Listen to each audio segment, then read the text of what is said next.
네, 여러분 안녕하십니까. 하이브리드 중국어 시간입니다. 지난 시간에 배웠던 주어 서술어의 어휘 조합 형태 잠깐 정리해 봅니다. 두 가지가 있다고 했죠. 첫째는 주어 동사 서술어입니다. 지진, 띠전, 땅이 흔들린다. 국영, 구어잉, 국가가 운영한다. 그리고 또 한 가지는 주어 형용사 서술 형태입니다. 년칭, 나이가 가볍다, 즉 나이가 어리다라는 뜻이고요. 여기 나와 있는 면수, 얼굴이 익다, 즉 낯이 익다라는 뜻이죠.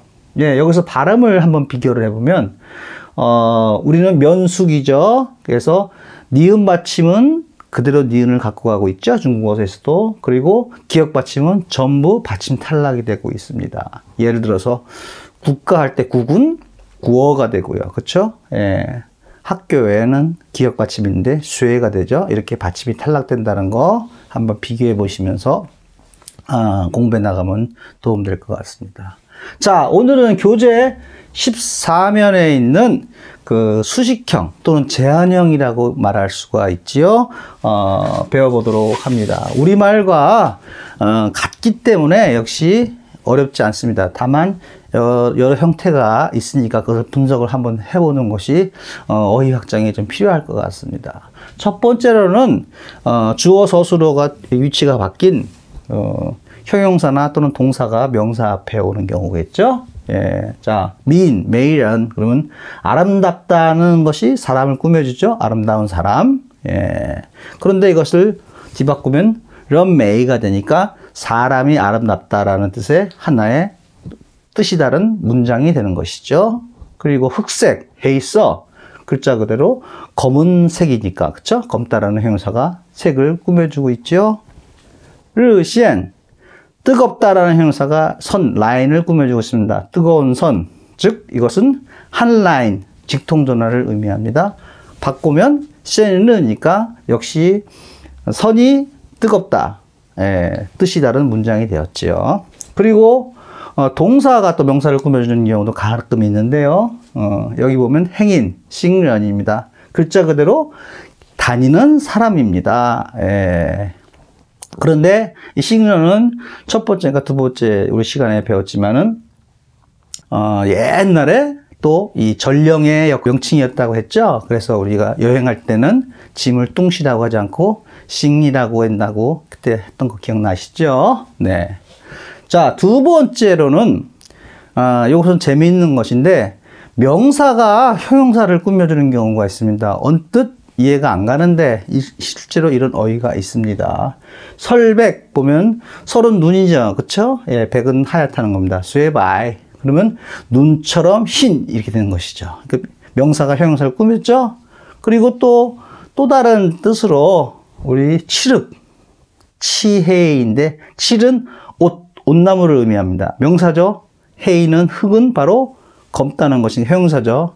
칠흑, 깜깜하다죠. 아주 그러니까 옷처럼 깜깜한, 칠처럼 깜깜하다, 어둡다는 뜻입니다. 자, 우리 칠흑 같은 밤이라는 또 어휘가 있잖아요. 이렇게 또 특이하게 꾸며주는 경우도 있습니다. 그리고 또 한 가지 세 번째로는 명사가 명사를 꾸며주는 경우가 있죠. 아주 쉬운 단어로 마루가 있으면 말은 이게 말이고요, 명사고요. 루는 길이니까 둘 다 명사인데 말이 다니는 길이라는 뜻이죠. 그렇죠? 말의 길. 지금은 도로라는 뜻으로 쓰이고 있죠. 또 호처 같은 경우도 자, 불이라는 명사가 차를 꾸며주고 있죠. 예, 둘 다 명사가 꾸며주고 있습니다.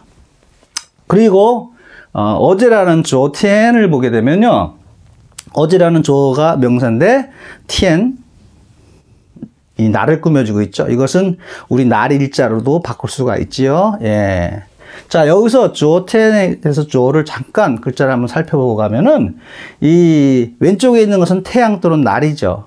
그래서 이 옆에 있는 것은 이 만들다는 작에서 오른쪽에 있는 것입니다. 그래서 이것은 잠깐이라는 뜻이 있습니다. 발음은 우리 발음으로는 산데요. 잠깐 사라고 하는데 그래서 태양이 잠깐 나타났다 사라졌으니까 맞아? 지나간 과거, 어제가 되겠지요? 예. 예를 들어서 이 사기 친다 할 때 사자를 보면 왼쪽에는 말씀이 있고요. 그쵸? 말이 관련돼 있고, 그 다음에 오른쪽에는 잠깐이거든요. 즉, 이것은 사기라는 것은 잠깐 말로 속이는 것이죠. 그러니까 잠깐은 가능하지만 영원히는 불가능하잖아요. 속이는 것이. 이렇게 또 사자를 이해할 수 있겠습니다.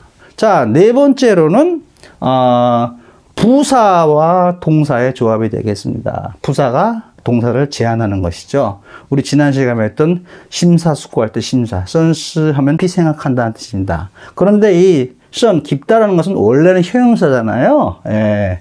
우리는 깊다라는 형용사에서 부사 역할을 할 때는 깊이라고 이렇게 어미가 바뀌는데 중국어는 그렇게 바뀌지 않은 상태에서 그냥 어휘에서 이것은 부사 역할, 이건 형용사 역할 이렇게 판단을 하셔야 됩니다. 그래서 여기서는 쓰라는 생각하다는 동사를 꾸며주니까 바로 써는 부사 역할, 깊이라고 해석을 해야 되겠죠. 비슷한 예로 칭스가 있습니다. 경시하다는 얘기죠. 그렇죠? 무시하다, 가볍게 본다는 것인데 가볍다라는 칭이 바로 형용사인데 본다라는 것을 동사를 꾸며주니까 여기서는 부사화된 것이죠.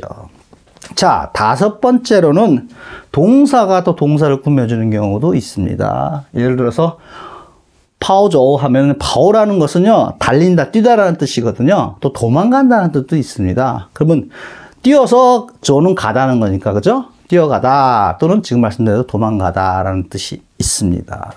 또 한 가지는 비행, 페이싱인데요. 여기서 페이싱을 보면요, 이 페이는 뭐죠? 비행이죠. 그러니까 비 날다는 비고요. 행은 가다는 것이죠. 날아서 가다. 그죠? 둘 다 동사지요.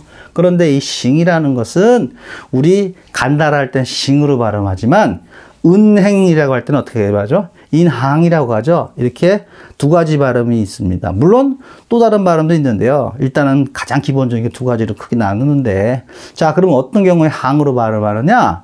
우리말하고 한번 비교해 보시면 됩니다. 우리말에서도 이게 행인데 이게 집안의 어떤 순서, 그쵸? 따질 때는 뭐라 그러죠? 항렬이라 그러죠. 이 항, 차례를 발음할 때 항을 발음합니다. 그리고 이 항으로 발음할 때는 업종, 과 관계 있습니다. 그래서 이렇게 해서 또 어휘를 이해하면 되겠습니다.